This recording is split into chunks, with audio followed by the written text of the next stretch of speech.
Today we actually have an interesting session that I will not be leading. So just to, a couple of words of what we'll be talking about today. Our topic is women in Hollywood and the ongoing Afghan evacuation mission, which is you're going to hear some tremendous stories here from actors, producers from Hollywood that are all working on making this happen. This session, what's interesting is will be happening with, I think, additional panelists as well, live at and in person at our LA upcoming conference in November, where we have amazing speakers there from Sharon Azarian and the Silverstein family, and Adam Milstein and Richard Sandler from Milken, and many other great folks. So that's going to happen in LA in November. And what I'll do is I'll let our friend Chris introduce everybody else, and I'll introduce Chris. I know him for years, coming to our different conferences around the world. And Chris is a CIO at a single family office. He supports private investment, structuring partnerships. He himself invests in early technology companies that are changing traditional industries. He also continues to consult for nations, venture capital funds, and conglomerates in multiple areas of technology and investments. He served in the United States Air Force in technology and intelligence fields, both operationally and in research and development.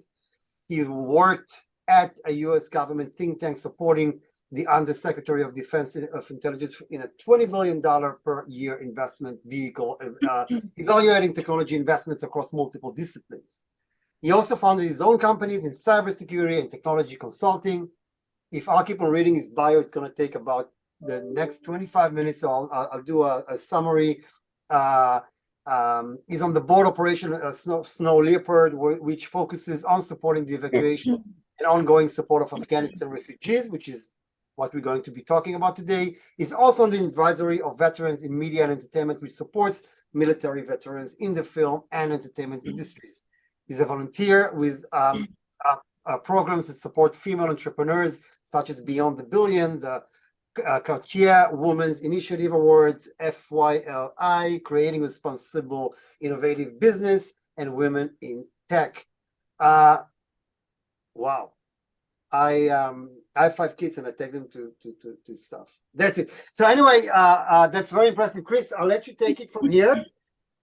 And it's an important discussion, and this is being recorded. So for those of you who missed this, who don't know that because you missed this, you'll get a link to the recording. And Chris, thank you for making this happen, and thank you everybody for being here. Thanks, Denny. Much appreciated. Well, there's probably nothing more embarrassing than hearing your bio read out when you're about to introduce people that are way more accomplished than you are. So thank you so much to our amazing panel that we have here today. I just want to introduce them really quickly. So Bonnie Abaunza has dedicated her life to humanitarian work, human rights, and social justice advocacy. Through the Abaunza Group, she works closely with filmmakers, artists, production companies, distributors, and non-governmental organizations to develop and execute social impact campaigns for films and documentaries. Some film projects include Blood Diamond, Hotel Rwanda, and All Quiet on the Western Front. She's an advisor of Veterans in Media Entertainment, as well as Operation Snow Leopard. Rebecca Murga is a Puerto Rican writer and director who served as a U.S. Army captain in Iraq and Afghanistan. She was a writer on Swagger, an Apple TV series executive produced by Kevin Durant, and is currently a writer and executive producer on a coming-of-age ROTC drama series at Amazon Studios. Spike Lee is set to direct and executive produce the project. She's a volunteer leader at Veterans in Media Entertainment, as well as Operation Snow Leopard. And Caitlin Basset is an actress currently playing a lead in NBC's prime sci-fi series Quantum Leap, which has been renewed for a 2nd season. Congrats, Caitlin. Basset is a former U.S. Army Staff Sergeant who deployed twice to Afghanistan and once to Qatar. She also served in the U.S. National Security Agency in Hawaii, as well as NSA Maine and Maryland. She's a volunteer leader for Veterans in Media Entertainment, as well as Operation Snow Leopard. So thank you very much, ladies, all for joining us today. Chris, you left out that Bonnie and Caitlin are actually awesome. You guys are all awesome, and I look forward to actually seeing you guys in person. I'm as is sad Rebecca. that it has to be virtual. As is Boricua over here. Yeah. So I just want to kind of kick off maybe for some of the people that are listening to this call that don't know what Veterans in Media Entertainment is, as well as Operation Snow Leopard. So just a really quick high level.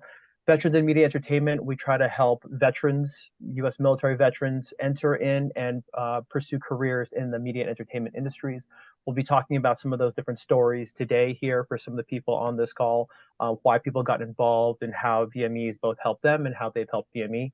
And we'll also talk about Operation Snow Leopard. Operation Snow Leopard was started, instantiations of it were started at basically the fall of Kabul, about almost 2 years ago now, when we saw basically Western and NATO allies pulling out of Afghanistan and what that meant for the local people there.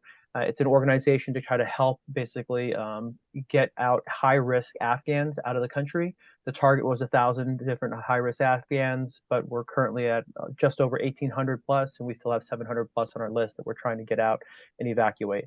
We look at helping women leaders, such as senators and members of parliament, human rights defenders, journalists, interpreters, athletes, musicians, filmmakers, activists, all across the board. So we'll talk a little bit more about that as we go through as well.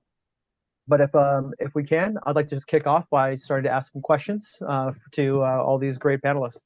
So Bonnie, thank you again for joining us. I'd like to start by asking, given your extensive background and accomplishments in the industry before VME was there, how did you first get started with VME and why? Why would you spend your time bluntly? Right. Well, as the elder stateswoman on the call, I don't think none of you were born when I actually became an activist. I've been an activist for 44 years. And when I was approached by a friend that all of us know, Madeline Hammond, who is a marketing guru in Hollywood, and she's an advisor to VME. She approached me and said, look, I would love to introduce you to them. I think you might be able to be helpful in a number of ways. And of course, when the introduction happened is right when Kabul fell. And I was in DC at a conference for veterans, actually, when we got the news that Kabul had fallen, the Taliban was in. And then I flew to Lisbon right after that and mobilized 12 women with whom I had been working on the issue of the rights of Afghan women for over 20 years. So because I've been put in contact with Karen Kraft and the wonderful Rebecca and, equally wonderful Caitlin, I said, okay, let's see how we can work together, because we were initially targeting, on my end, getting women who were on the Taliban kill list out of Afghanistan. And as we all saw, in real time, that the disastrous evacuations, and it was Karen and her team that said, we can do this, and we just need to raise the money for planes. We need to raise the money to, mobilize to get people out. And I have to say, as someone who has veterans in her family, 2 cousins in the Army, 1 cousin that was in the Air Force, I knew that when veterans got involved, it was going to get done, and it was going to get done right. And with Operation Snow Leopard, this is exactly what happened. I was happy to play, a marginal role in the raising of the money and then helping out, but they really mobilized so quickly, set up a base camp, and then 24/7, they did not sleep. They worked around the clock to help evac out the most vulnerable Afghans, and they did a terrific job, and I'm very proud to, be supporting their efforts. So that's how it started with Snow Leopard. And then, I, of course, love this organization so much, I started introducing them to some of my colleagues in the industry and brought them on board to support projects that focused on human rights and social justice. Thank you, Bonnie. But I remember when we chatted, your history in Afghanistan dates back to before the fall of Kabul, right? So Sure. Would you mind sharing with us a little bit more about when you started actually? Sure. I worked at Amnesty International for a number of years, starting in 2000, and Amnesty was always focusing on the rights of Afghan women and girls and focusing on human rights in Afghanistan. I also worked with Feminist Majority Foundation, who were one of the first organizations in the United States that were advocating for the rights of Afghan women and girls. So I've been in this space actually for 20 years. So when I was in Lisbon and was working with Karen and Rebecca and Caitlin and VME, I was also working with friends of mine from Feminist Majority, from Amnesty, and from other organizations that have been focusing on Afghan women and girls in particular. to make sure that we could support them. So I've actually been in this space for over 20 years. Oh, that's really amazing. So Rebecca, I'd like to go to you next. We had a chat just yesterday, and so you were a production intern in New York City, and 9/11 happened, and you decided to join ROTC. That's very Jack Ryan of you. So Jack Ryan is my brother. Okay, good to know. Good to know.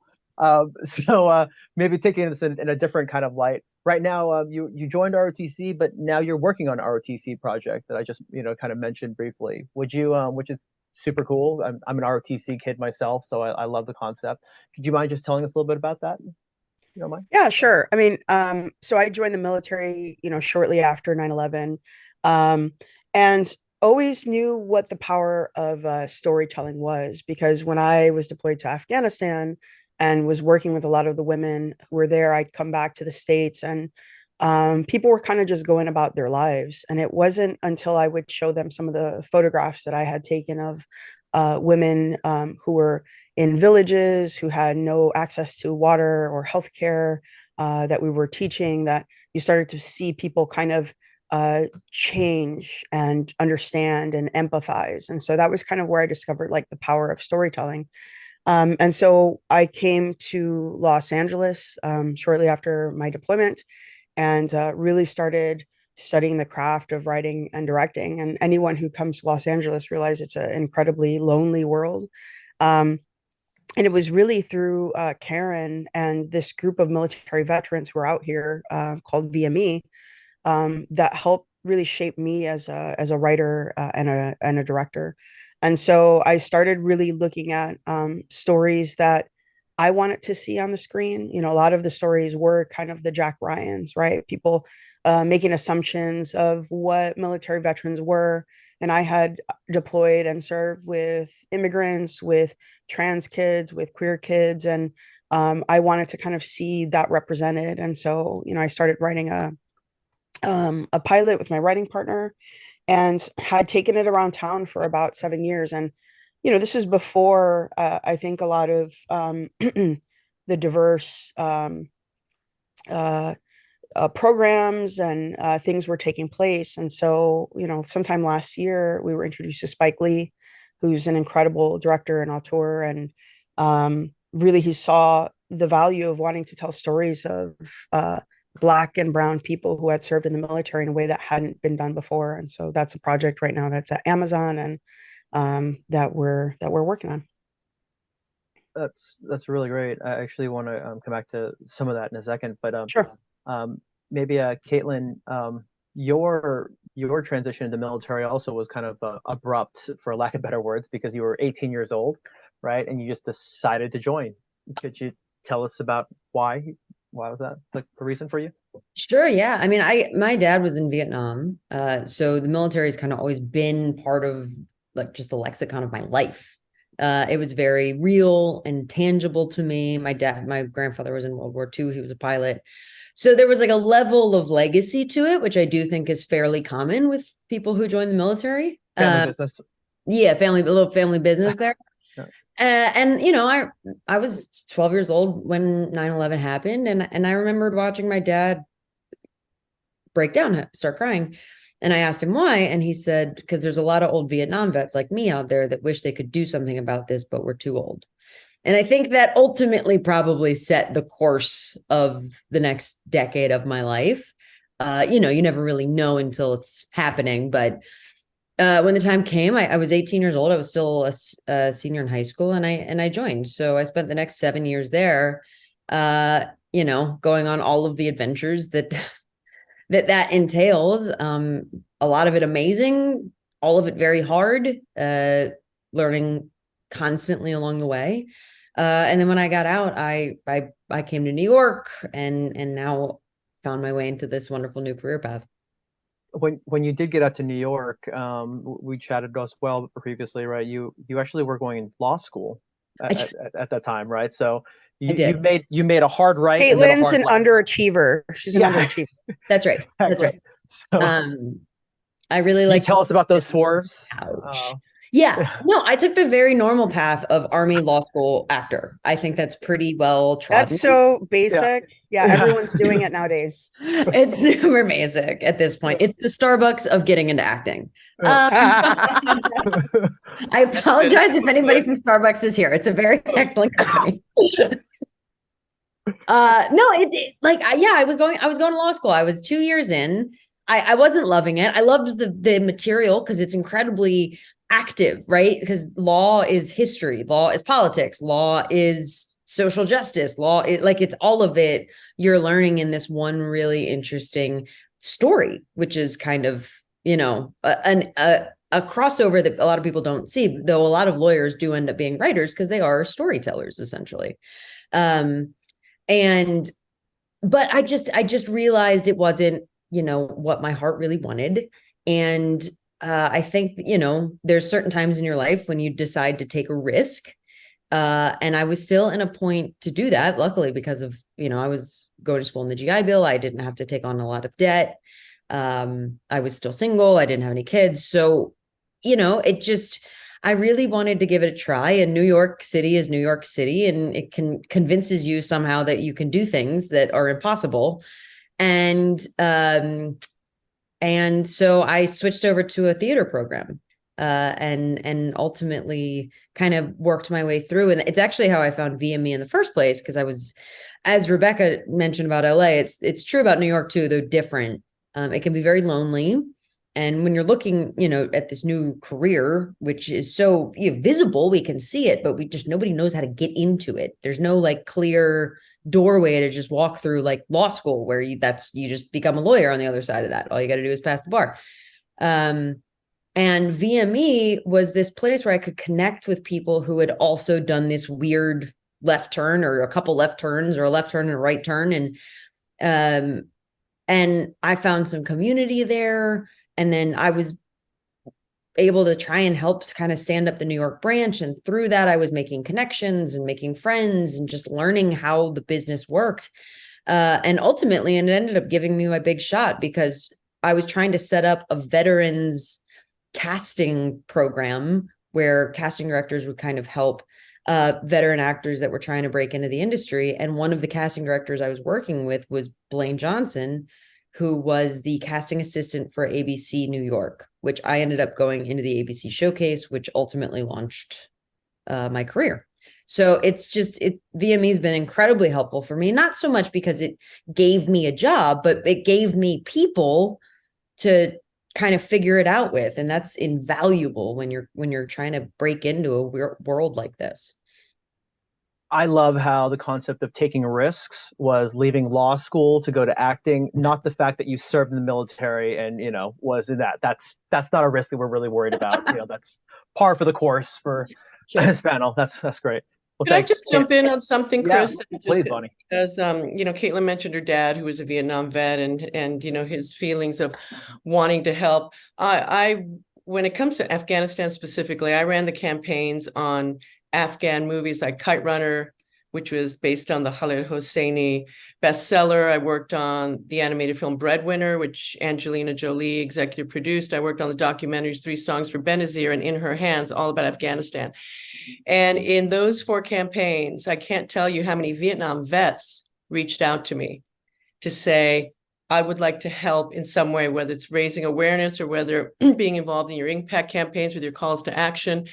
And my cousins fought in Vietnam. And as I think we all know, that when those veterans came back, they were vilified. They had extreme PTSD. They did not have the resources to help them. So I just wanted to say, Caitlin, because you mentioned your dad, my cousins were also in Vietnam, and just the support of that era of veterans on everything I've worked on as far as Afghanistan. I just wanted to point that out. Yeah, that is amazing, right? That community. So actually, Bonnie, I did actually want to ask you, what actually got you started in social justice work, right? Everybody takes different paths in the beginning of their careers, but what was the impetus for you? Well, I like to say it's in my DNA. My family background, Central and South American, but my grandfather on my mother's side was Croatian. And during the Second World War, he was already living in Ecuador. He was a ship's captain, and he would go to Europe during the war, and he would hide Jews and Roma in his ship, and he would bring them to South America. Now, obviously, anybody that was involved in, those kinds of operations had to be very careful. And so growing up, I didn't actually know a lot about this because my grandfather kept it very, very much on the down low. And I was hearing about things. And then when he passed away, at his funeral, there were a number of people that showed up, that were Jewish, that then told us that he had helped their grandparents, their parents.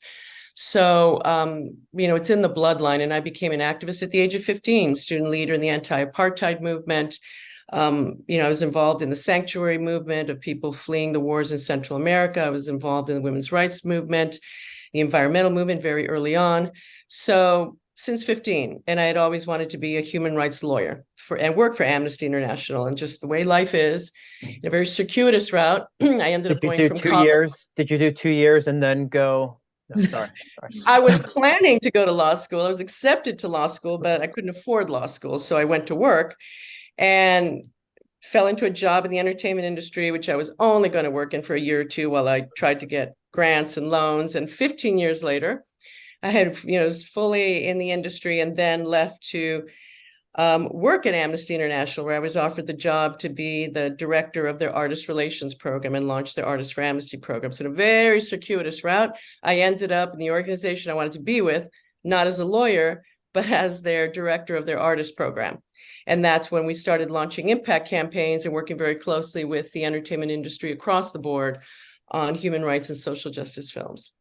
So you never know when there's opportunities and the twists and turns and the forks in the road. And in my case, that fork in the road led me exactly where I wanted to be. Yours actually had 4 left turns, so you're back on the same I path. had 27 left turns. And yeah. Okay. Well, with film, I also want to get into that a little bit more, which is a very interesting kind of angle, right? I think all of us on here love telling stories and in different ways because of the way it kind of reaches people and can kind of motivate people. You've taken that and actually gone and make it and how to touch people and educate people on issues that actually matter to all of us. How did you first start approaching that? I mean, it was started at Amnesty, but now you do it obviously independently. Yeah. And shape lots of different topics out there. Well, the whole ecosystem of social impact campaigns, that's a term that's used now. Before that, it was called social action campaigns because Jeff Skull came into the industry and launched participant media. But before Jeff Skull, they were called human rights film campaigns.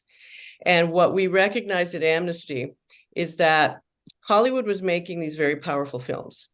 And we had, millions of members that were supporting human rights, but we wanted to reach the masses with our human rights message. And we saw that media was the way to do it.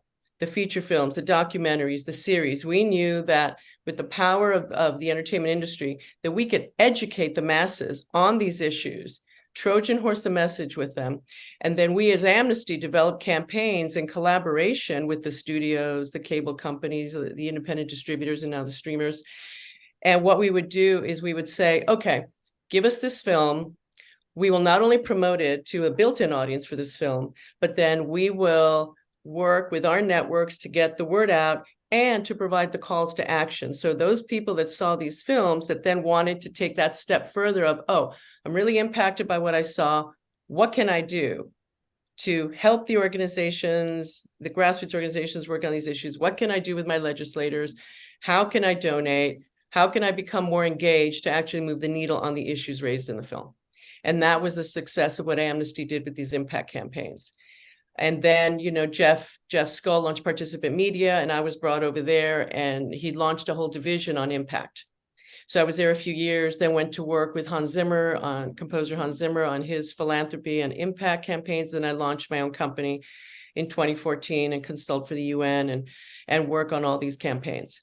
So, but that's what we understood. And then the studios in Hollywood really embraced the idea of, let's work with these organizations, let's launch these campaigns, which will drive, audiences to the theater, eyeballs to our films, and the added benefit of actually being able to make an impact in a very positive way and move the needle. and you do both features as well as documentaries as well as TV series. You yeah. look at all of it. I mean, one of the things that always rattles in my head is the storyline where I talk to people about impact projects before we ever met, right? I would talk to them about the difference between An Inconvenient Truth, probably one of the best known documentaries of all time that many people honestly haven't even watched, even when they reference it. And then the movie Day After Tomorrow, which probably changed more people's minds about, global warming and the catastrophes and actually scared people. So it's interesting. How do you balance that, when you look at what you want to put your effort behind? Well, I look at everything through the lens of, okay, is this an issue that not only can I get behind, but I can actually move the needle? If I don't feel that I can actually make a difference, then I will not take on the project. And that's from the impact perspective. I'm also brought on to be a consultant during awards season on films that are distributed by studios, by the streamers, by indies.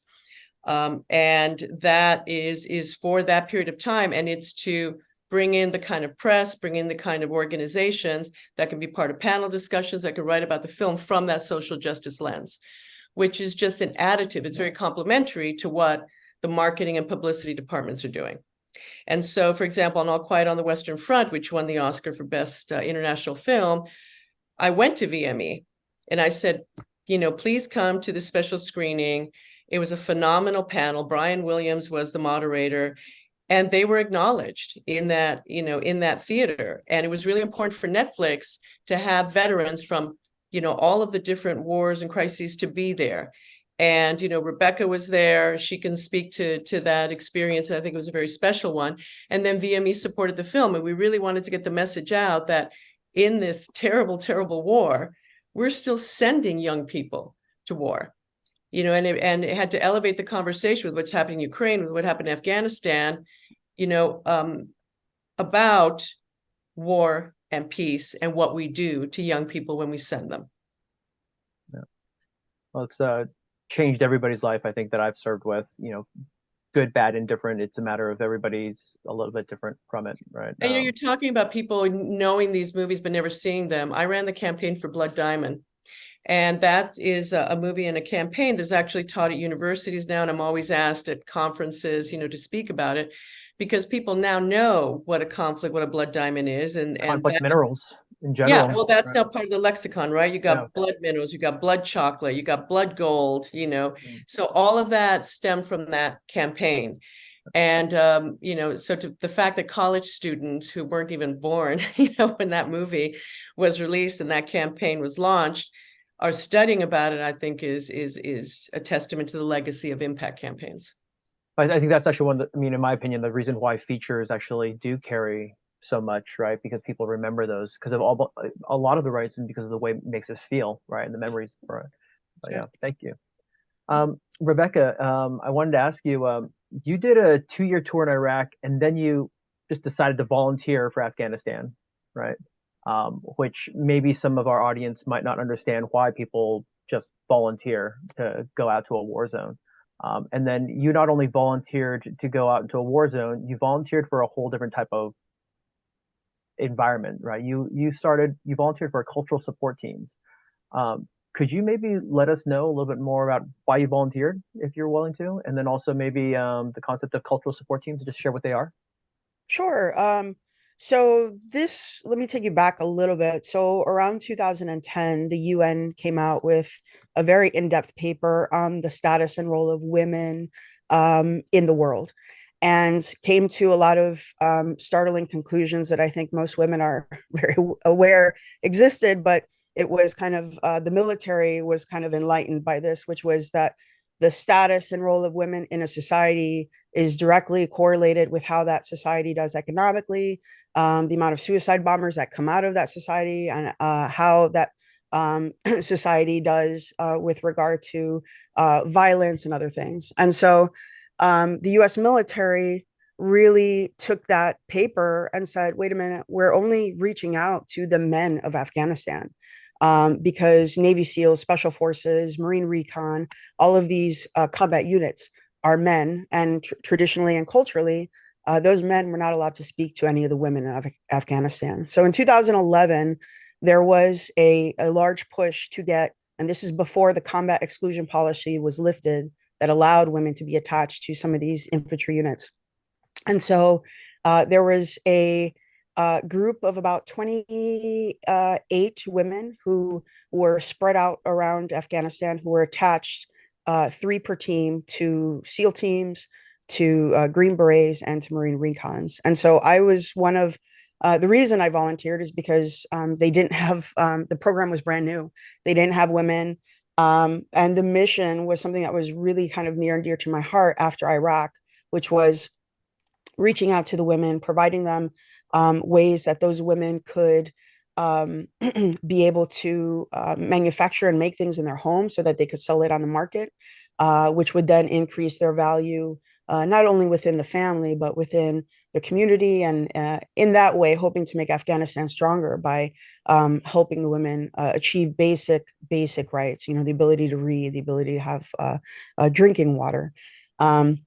We had a medic attached to each team that would allow them to have basic healthcare, right?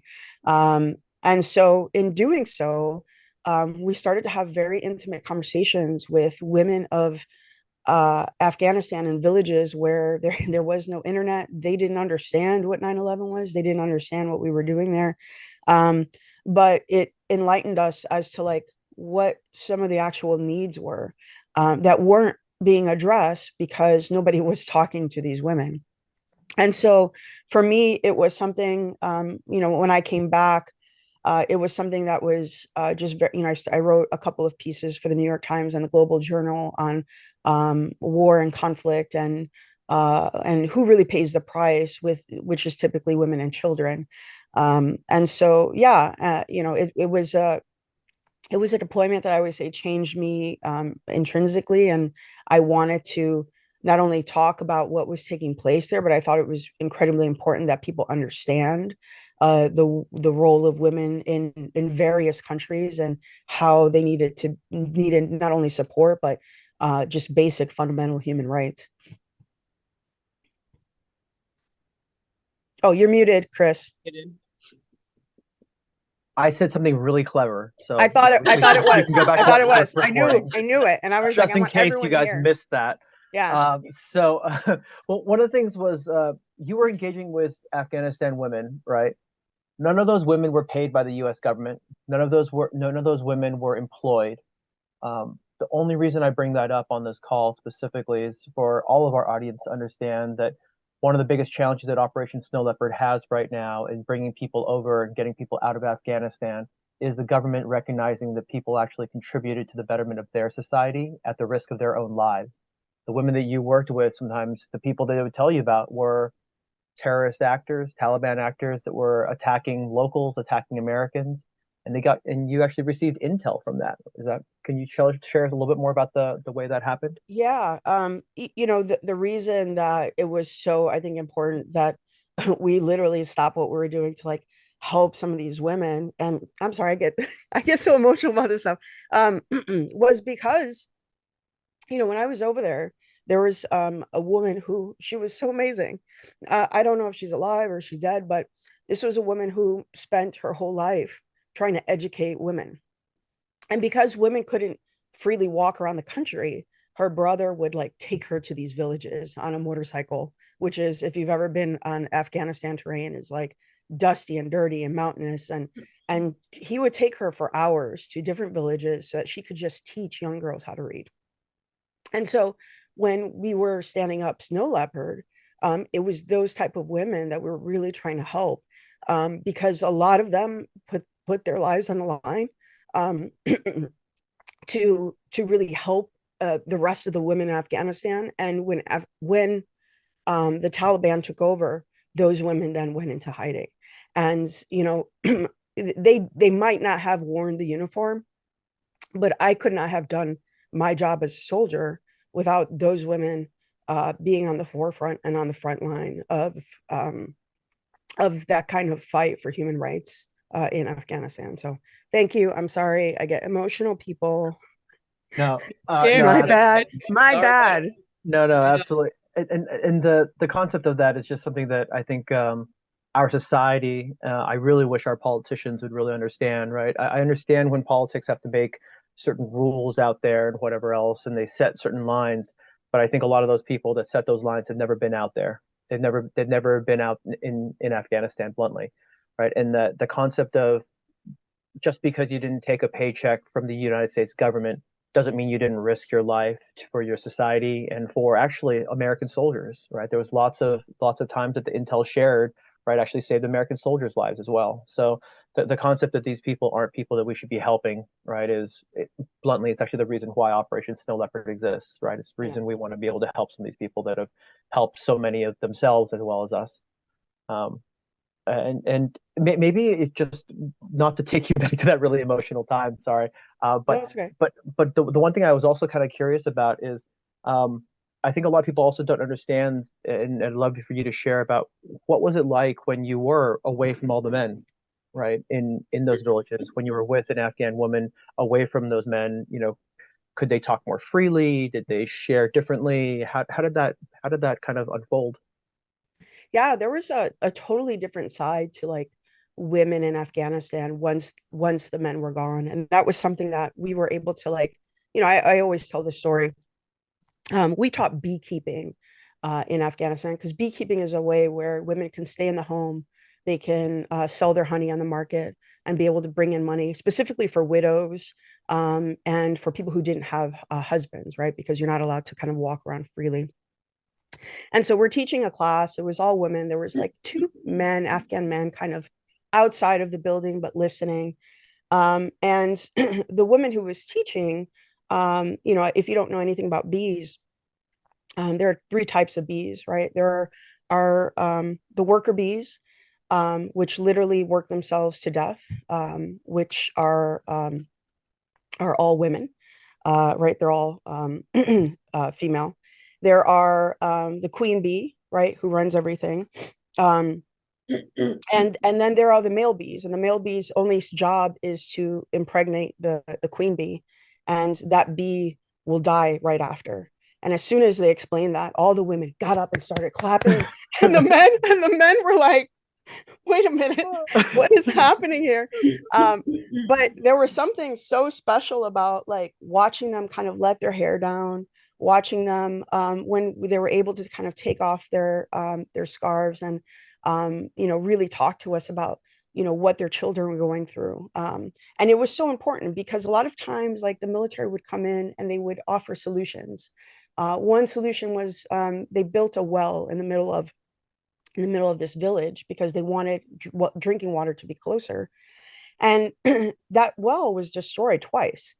And it wasn't until we talked to the women that we found out what happened. Well, the women were constantly around men, and the only place they could actually like go and be alone was to walk 2 miles to this other well. And when our government took that away from them, they wanted it back. And so that to me was like a very simple way of understanding that Afghan problems needed to be solved, and the solution by all of Afghans, not just the men, but the women as well. And I think that having women attached to some of these places and really listening to them allowed us to understand what some of those needs are and how we could help in that way, which was just different than getting solutions from strictly the male counterparts. Yeah, it's amazing when we lack sometimes the cultural context to certain reasons of what's going on there. Well, thank you for that. Caitlin, I wanted to I wanted to both ask you and also bring up a funny story. So maybe could you?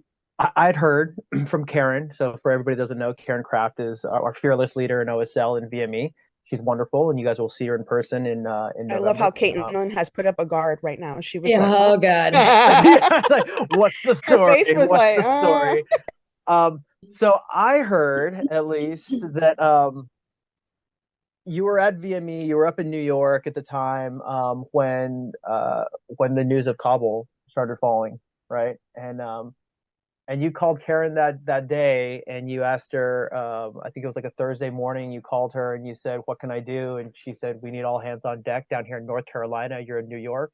And you were on a plane that afternoon and you were in North Carolina ready to help. Oh, I was there. This is how it went, Chris. Okay. This is how it went. Okay. We were desperate because, again, you have to understand what Snow Leopard and what we did was incredible. We were working off of cell phones and texting and like trying to figure, like it was so grassroots and like trying to get people out. And Caitlin saw on social media what we were doing and literally was like, I'm getting on a plane and I'm going to go down there and I'm going to drop everything I'm doing because I want to help.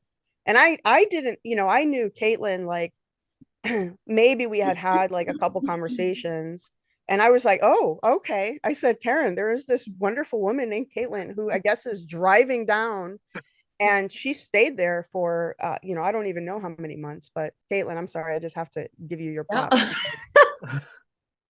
I mean that's an amazing concept, right? That just drop anything. It was very much the volunteer mentality, right, and the service mentality, which is kind of amazing. But one of the things that I wanted to ask you about was, you told me a little bit of a story about a news, something you heard on the news during the fall of. Oh yeah. Kind of maybe let's call it lit the fire. Could you share us a little bit with us about Well, that? I think everybody who had any sort of connection to Afghanistan or women's rights at all were feeling a lot of things watching that happen, right? 20 years of war, a lot of lives lost, a lot of mistakes, and it's just so much that was put in Afghanistan, and just to watch it all fall apart. And then in particular, like just watching women flee and just knowing what they were really fleeing from. And I remember there was I'm not sure if I think it was on the news, and there was like recordings basically, and they were translated, and it was this group of young men who were generally not the best representation of a country. So not that I'm painting all of Afghan men with this brush, but it was a group of young men who were watching like a group of younger girls, maybe college age, run by them, and just laughing at them and just being like, well, I hope you enjoyed your freedom while you had it, because you're going back to the house. And what was just so infuriating about that was that they were exactly right. And if you knew anything about Afghanistan and anything about that, like what was about to happen and the Taliban, you knew that they were right. And they just got to enjoy it, because regardless of if it's the Taliban and the rules are more strict, or if they're more lax, if you're a man, you're surviving it incredibly differently than if you're female. And they didn't earn that. That wasn't on merit. That was just based on their gender, that they would survive this so much better than their female counterparts. And just something about that was impossible to sit with. And so I was just sitting in my apartment and I was like, well, that about does it. And Karen, what do you need? And she was like, we need someone down there. And I was like, great. I'm in New York. Everyone else is in LA. I'll be there this afternoon. Yeah. And I was. I mean, and we're seeing that even to this day, right? For maybe some of the people that aren't following what we're doing, for some of the people paying attention, we of the people that we are on our list primarily are educated women for the most part. We lost a doctor about 8-9 months ago now, and she was murdered out there solely for being a female educated doctor. The flip side of that story, the other part of that story that people need to understand, is the Taliban have issued a fatwa basically saying that men can treat men, women can treat women. So that means women can treat women, but we're going to prosecute the doctors that are actually women. Right. So women in Afghanistan now are actually lacking again in that basic medical care, kind of the things that Rebecca was talking about, that some of her teams actually help bring out to those villages. So that is something else that we're looking at trying to address, but obviously, we're just a small nonprofit trying to help with the evacuations first. So I just want people to understand kind of some of the things going on. Please, Bonnie. Let me just add a couple of things to that, Chris. First of all, both the UN and our State Department have said the worst place to be a woman in the world now is Afghanistan. Okay, so that's, that is from, the highest levels at the UN. Second, I just want to go to Operation Snow Leopard at that period of time. They were working 24/7. With the 12-hour time difference to Afghanistan, from Los Angeles, but at their base camp, I would be calling, and supporting any way that I could. And they were literally 24/7, they would sleep there, and work in shifts. And they were absolutely remarkable. And the other thing that I want to say, and why I keep donating to Operation Snow Leopard, and I tell my friends and colleagues to operate to Snow Leopard, is that when the evacs happened, when Kabul fell, there were a lot of teams on the ground, a lot of organizations, a lot of vets that were on the ground doing good work. Everybody left. There's only one team left, and that's Snow Leopard. And not only are they still helping on the ground, they're also helping those people that we were able to get out to get to third-party countries. And so the work is truly, truly remarkable and life-saving. They're the only ones left, which is why I keep supporting them. And I just can't emphasize enough, you know, the dedication, the determination, the commitment of those that are part of OSL. Thank you so much, Bonnie.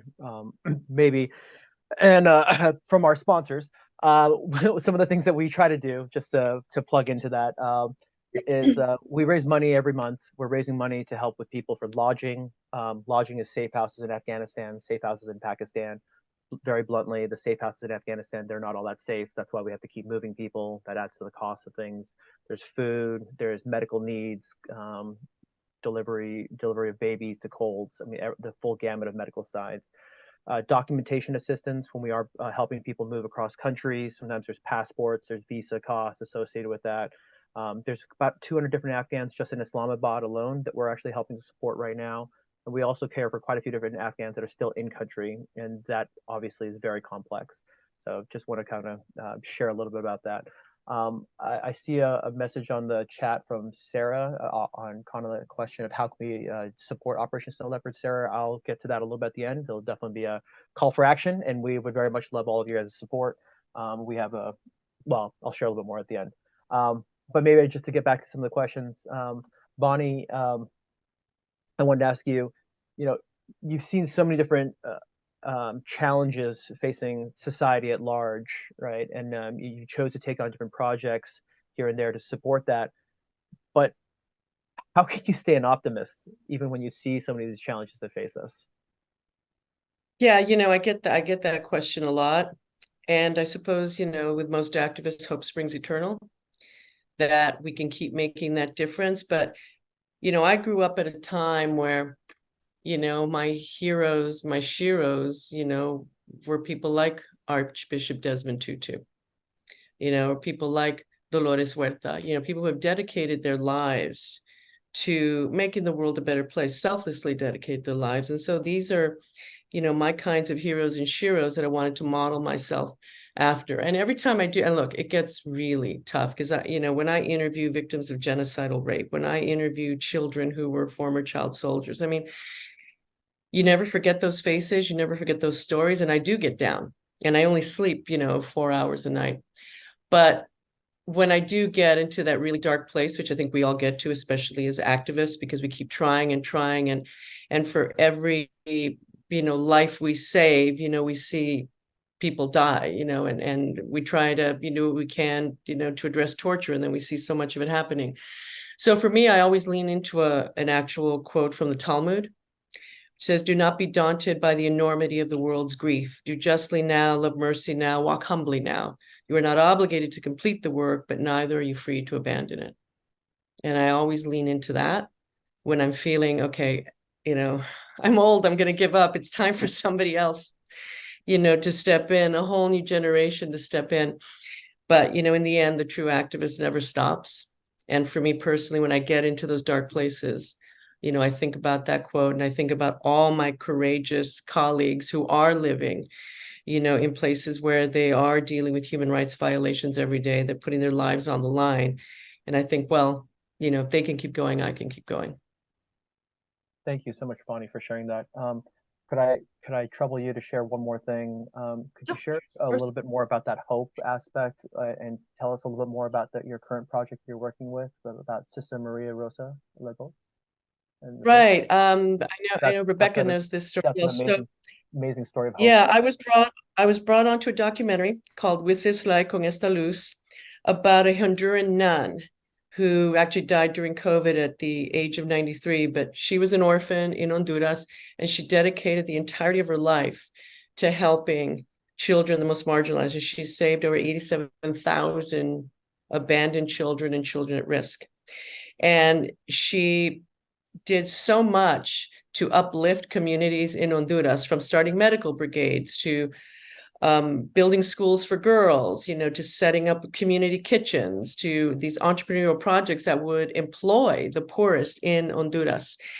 And I work with Pope Francis. And so when I went to see him and we screened the movie at the Vatican and I told him about Sister, he authorized the cause for canonization to begin so that she could be beatified for all of her work, and dedicated over 75 years of her life to the most vulnerable in her country. And so I'm running that impact campaign. I know that Rebecca saw the film, and it's a really touching and inspiring story. And I think if this woman could do what she did over a 75-year period, with all the odds against her, herself an orphan, and to have saved so many children who now have productive lives and were able to uplift their families, their communities out of poverty, well, heck, if I can even do 1% of what she did, that's a significant contribution. So I'm very proud to be running that impact campaign. I want to point out that when she is finally made into a saint, she will be the first female saint in all of Central America. Wow, that's yeah. super, and the super Pope cool. recognizing her is obviously a very big deal. Yeah, that is amazing. Wow.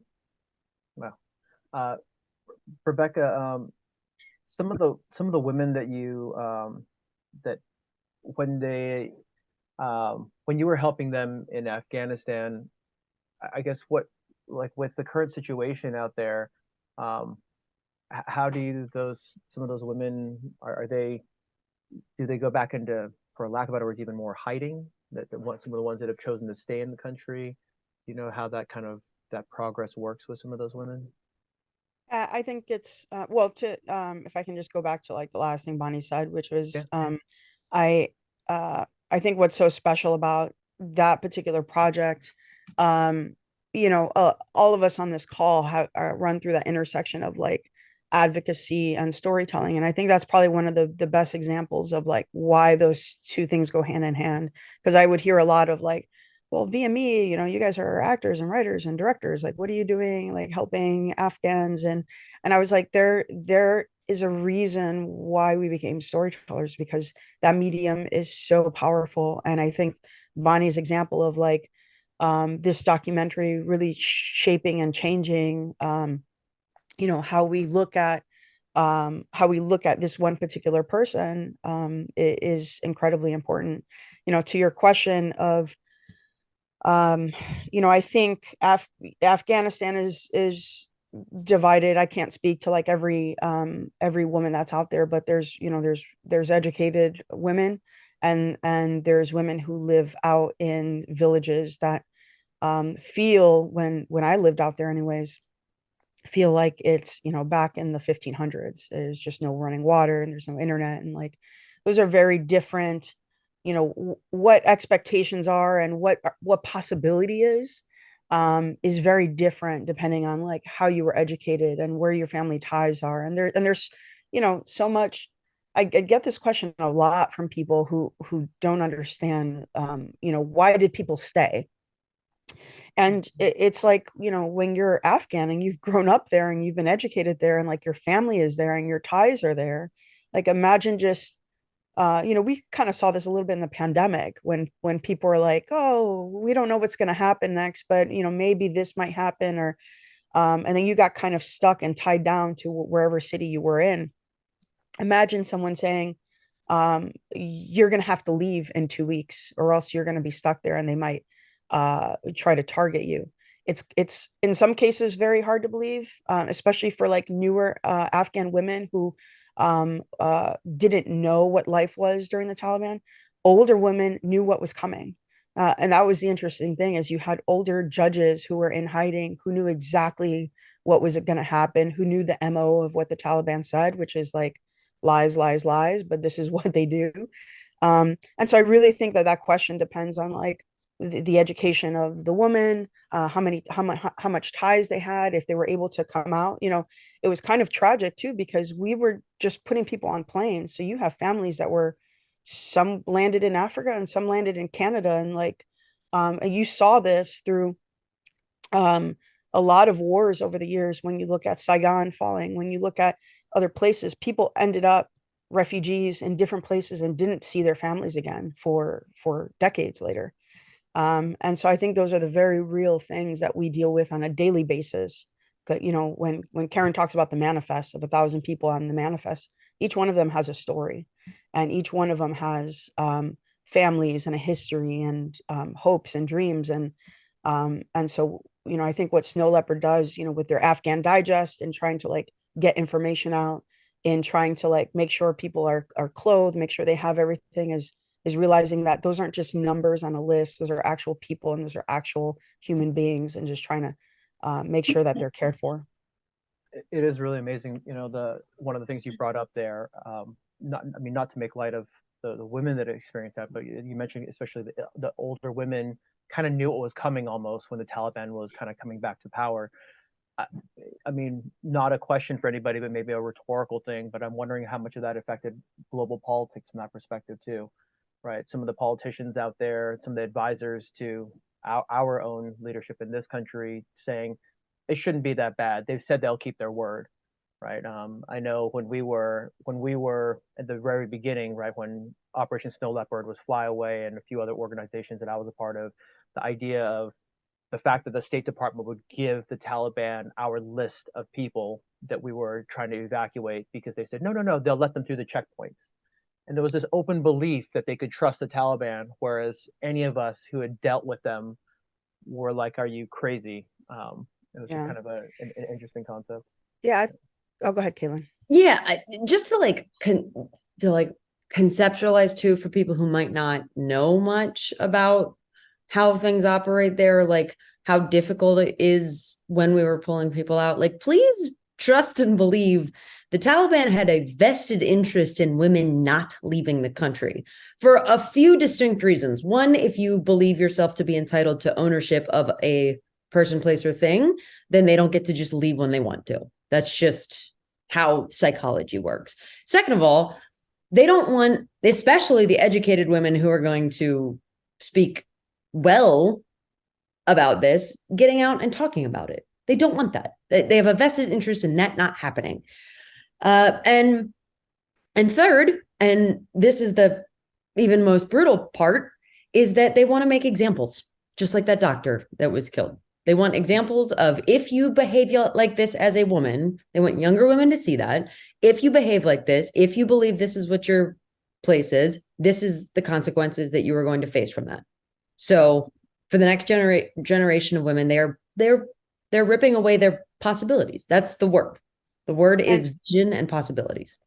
And one last thing, which is like, if you're a part of any ethnic minority who has been persecuted, and I put women in that, but I also put, you know, they were targeting people who weren't Muslim. They were targeting Christians and Jews, and you know, and you're told like, don't worry, we'll take care of you. Like LGBTQ as well. Yeah.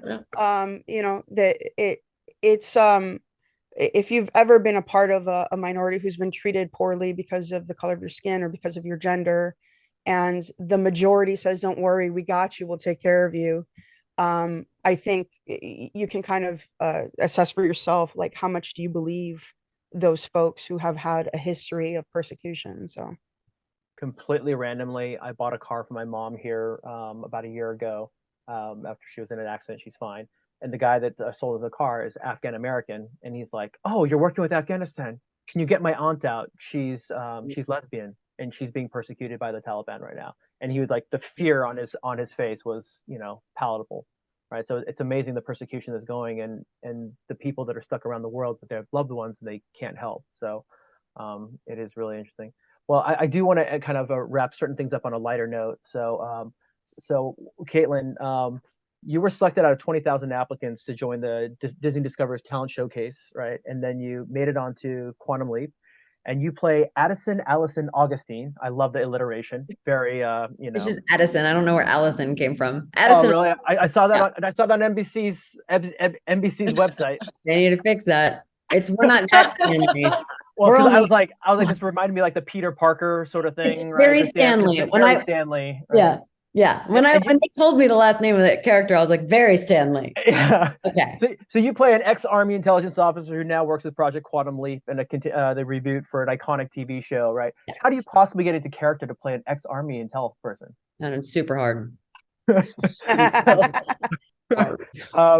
So, so you are actually representing military women in you know, in general, right? NBC's Quantum Leap, which is a huge deal, right? And I love that fact that you're an intel analyst too, which is just the thing that cracks me up about it. So, like, but do you also feel a little more responsibility from that too? Sure. Yeah, like absolutely. There's not a lot of military women in Hollywood in general. I feel like on this call, you have like a solid percentage of it. Yeah. Uh, but and not, I mean, really, I think I've met one on screen. So there's not many of us.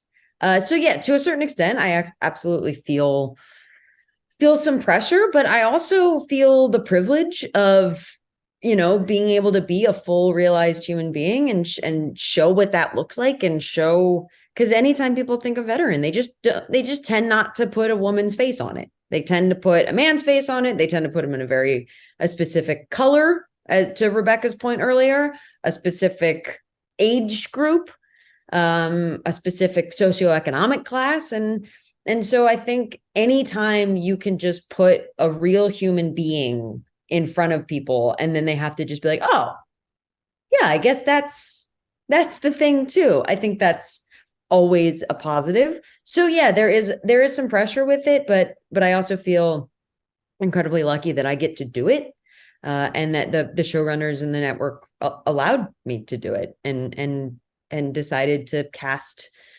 me where they could have cast somebody with a lot of fancy credits, and but they took a risk, and they took a risk in the name of inclusion, and I'm always going to be appreciative of that.